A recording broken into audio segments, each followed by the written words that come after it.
जय हिंद, वंदे मातरम। आप सभी का बहुत बहुत स्वागत है सक्सेस वर्ल्ड MCQ चैनल पर।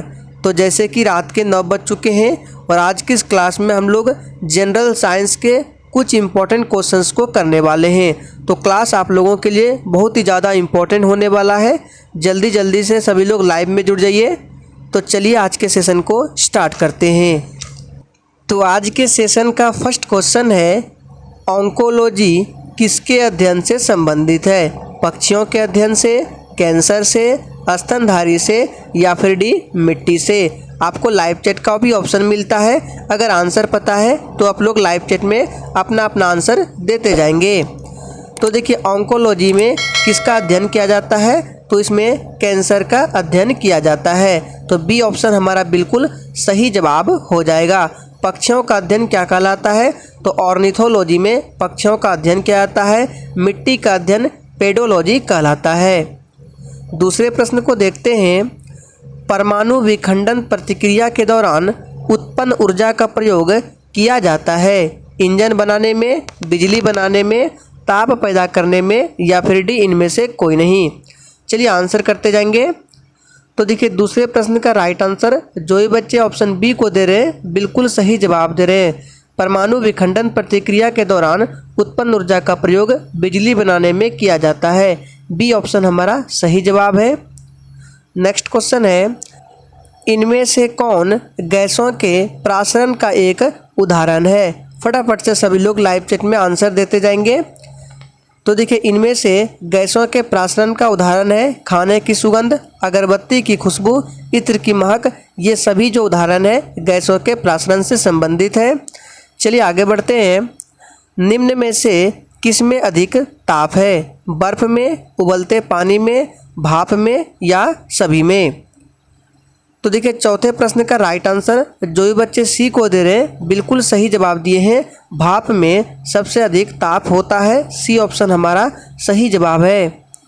नेक्स्ट क्वेश्चन देखते हैं, इनमें से कौन महामारी और स्थानिक दोनों प्रकार की बीमारी है? चलिए आंसर करेंगे। बहुत ही शानदार प्रश्न है। तो देखिए, इसका सही जवाब हो जाएगा ऑप्शन बी हो जाएगा हैजा। हैजा जो है ये महामारी और स्थानिक दोनों प्रकार की बीमारी है। बात करते हैं पोलियो और खसरा।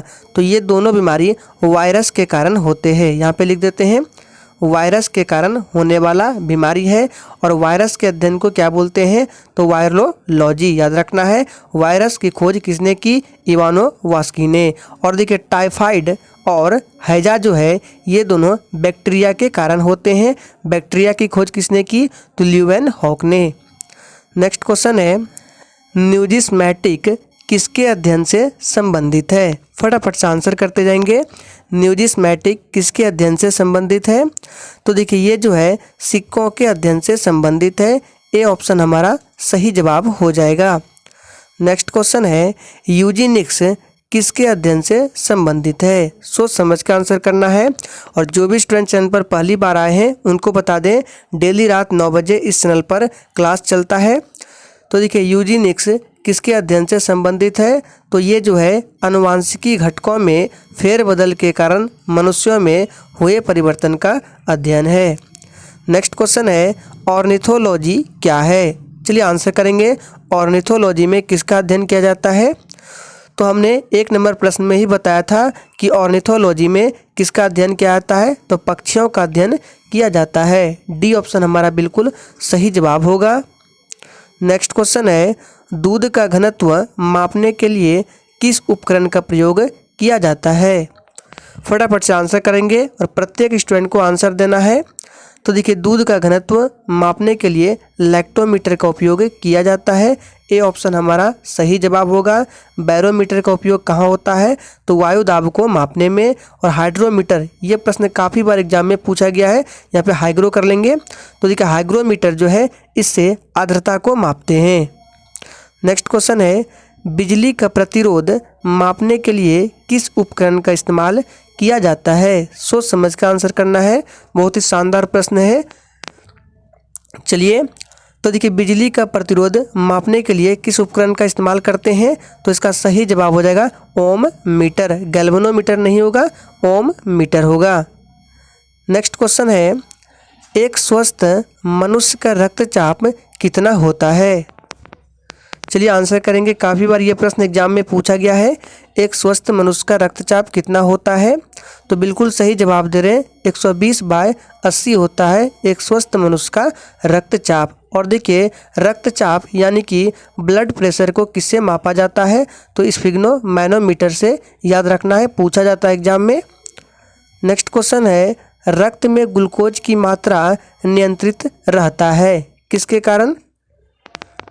तो देखिए रक्त में ग्लूकोज की मात्रा जो है ये इंसुलिन के कारण नियंत्रित रहता है। तो डी ऑप्शन हमारा बिल्कुल सही जवाब हो जाएगा। और इंसुलिन की कमी से कौन सा रोग होता है? तो मधुमेह नामक रोग होता है। रक्त का पीएच मान कितना होता है? 7.4 होता है। और रक्त के अध्ययन को क्या बोला जाता है? तो यहाँ पे लिख देते हैं हीमेटोलॉजी। याद रखना है, हीमेटोलॉजी में रक्त का अध्ययन किया जाता है। और रक्त की प्रकृति कैसी होती है? अम्लीय होती है या क्षारीय? तो याद रखना है इसका पीएच मान 7 से अधिक है तो क्षारीय होगा। नेक्स्ट क्वेश्चन देखते हैं, किस अभिक्रिया द्वारा पौधे में ऑक्सीजन बाहरी वातावरण से कोशिकाओं में पहुंचता है? चलिए आंसर करेंगे। तो देखिए 13 का राइट आंसर जो भी बच्चे लाइव चैट में बी को दिए हैं बिल्कुल सही जवाब दिए हैं, विसरण के कारण, याद रखना है। नेक्स्ट है, मनुष्य की खोपड़ी में कितनी अस्थियां होती है? चलिए आंसर करते जाएंगे। तो देखिए मनुष्य की खोपड़ी में कितनी अस्थियां होती है? तो इसका सही जवाब जो भी बच्चे ए को दिए हैं बिल्कुल सही जवाब है, 8 अस्थियां होती है। कान में पूछे तो 6 याद रखना है। और मानव शरीर की सबसे छोटी हड्डी का नाम क्या है? स्टेप्स है, जो कि कान में ही होती है, ध्यान रखना है। नेक्स्ट क्वेश्चन है, खाना बनाने के लिए हरे पौधे निम्न में से किसका प्रयोग करते हैं? कार्बन डाइऑक्साइड, सूर्य का प्रकाश, जल या सभी? तो देखिए इसका सही जवाब आप सभी जानते हैं, सभी होगा। खाना बनाने के लिए हरे पौधे कार्बन डाइऑक्साइड, सूर्य का प्रकाश, जल सभी का उपयोग करते हैं। नेक्स्ट क्वेश्चन है, रक्त में लाल रंग निम्न में से किसके कारण होता है? प्लाज्मा, हीमोग्लोबिन, आरबीसी या डब्ल्यूबीसी? तो देखिए रक्त में लाल रंग जो होता है ये हीमोग्लोबिन के कारण होता है। तो बी ऑप्शन हमारा बिल्कुल सही जवाब हो जाएगा, ध्यान रखना है। यहाँ पे ऑप्शन सी में है आरबीसी। तो इसका पूछा जाता है कि जीवन काल कितने दिनों का होता है? तो 120 दिनों का जीवन काल होता है आरबीसी का। डब्ल्यूबीसी का कितना होता है? तो ये 3 से 4 दिनों का इसका जीवन काल होता है। नेक्स्ट क्वेश्चन है, अमरबेल एक उदाहरण है। चलिए बताएंगे। अमरबेल उदाहरण है स्वपोषी, परपोषी, मृत पोषित? तो देखिए अमरबेल जो है ये परजीवी का उदाहरण है। ये प्रश्न कई बार एग्जाम में पूछा गया है। बी ऑप्शन हमारा बिल्कुल सही जवाब हो जाएगा, अमरबेल परजीवी का एक उदाहरण है। नेक्स्ट क्वेश्चन है, डेलबर्जिया जाति निम्नलिखित में से किस एक से संबंधित है? तो देखिए डेलबर्जिया जाति जो है ये शीशम से संबंधित है।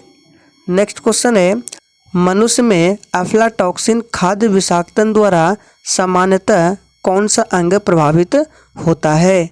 चलिए आंसर बताएंगे जल्दी जल्दी से। और जिसने अभी तक सेशन को लाइक नहीं किया है, अगर सेशन अच्छा लग रहा है तो सभी लोग सेशन को लाइक करें। तो इसका सही जवाब जो भी बच्चे डी को दिए हैं बिल्कुल सही जवाब है, यकृत हो जाएगा, लीवर जिसको बोलते हैं। और देखिए यहाँ से एक प्रश्न बनता है कि मानव शरीर के किस अंग में विटामिन ए संचित रहता है? तो आपका यकृत हो जाएगा।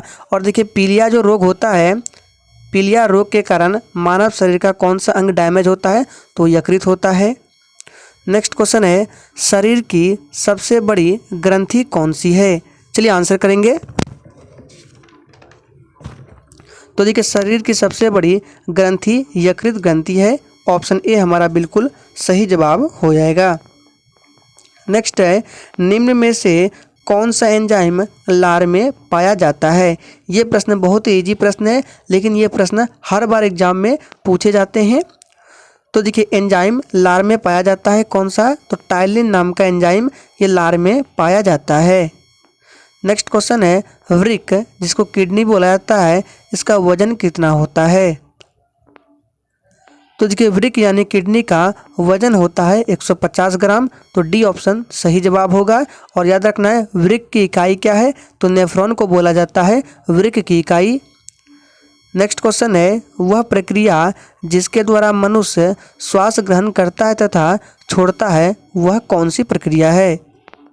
तो देखिए, जिसके द्वारा मनुष्य श्वास ग्रहण करता है या छोड़ता है उस प्रक्रिया को श्वासोच्छ्वास प्रक्रिया बोला जाता है। बी ऑप्शन सही जवाब है। नेक्स्ट क्वेश्चन है, श्वसन की अभिक्रिया में खाद्य पदार्थों की परिणति क्या होती है? यहाँ पे श्वसन होगा। तो देखिए, श्वसन की अभिक्रिया में खाद्य पदार्थों की जो परिणति है ये क्या होती है? विघटन। डी ऑप्शन हमारा बिल्कुल सही जवाब होगा। नेक्स्ट क्वेश्चन है, खाद्य पदार्थों का पौधे में स्थानांतरण का मुख्य रूप कौन सा है? चलिए, तो इसका सही जवाब हो जाएगा सुक्रोज है। नेक्स्ट क्वेश्चन है, मानव शरीर की सबसे छोटी हड्डी का नाम क्या है? तो देखिए, अभी हमने बताया था मानव शरीर की सबसे छोटी हड्डी है स्टेप्स हड्डी, जो कि कान में पाया जाता है। बी ऑप्शन हमारा बिल्कुल सही जवाब है। नेक्स्ट क्वेश्चन है, मनुष्य में ऐच्छिक गतियों का नियंत्रण किसके द्वारा होता है? तो देखिए, मनुष्य में ऐच्छिक गतियों का नियंत्रण ये सेरिब्रम के द्वारा होता है। सी ऑप्शन हमारा बिल्कुल सही जवाब होगा। नेक्स्ट क्वेश्चन है, मनुष्य के मस्तिष्क की सबसे बाहरी झिल्ली का क्या नाम है? इंपॉर्टेंट प्रश्न है। तो देखिए, मनुष्य के मस्तिष्क की सबसे बाहरी झिल्ली का नाम है ड्यूरामीटर। सी ऑप्शन हमारा सही जवाब होगा। नेक्स्ट क्वेश्चन है, जीव विज्ञान शब्द का प्रयोग सर्वप्रथम किसने किया? तो देखिए, यहाँ पे पूछा जा रहा है कि जीव विज्ञान शब्द का प्रयोग सर्वप्रथम किसने किया? तो लैमार्क तथा ट्रेविरनस ने। तो ए ऑप्शन हमारा बिल्कुल सही जवाब हो जाएगा। लेकिन अगर आपसे पूछे कि जीव विज्ञान के जनक के नाम से कौन जाने जाते हैं, तो इसका आंसर क्या होगा? तो देखिए, जीव विज्ञान के जनक की बात करें तो आप सभी जानते हैं अरस्तु है। ए ऑप्शन सही हो जाएगा। तो आज के सेशन में जनरल साइंस के ये 30 महत्वपूर्ण प्रश्नों को लिया गया था। तो आज के लिए इतना ही। तब तक के लिए जय हिंद।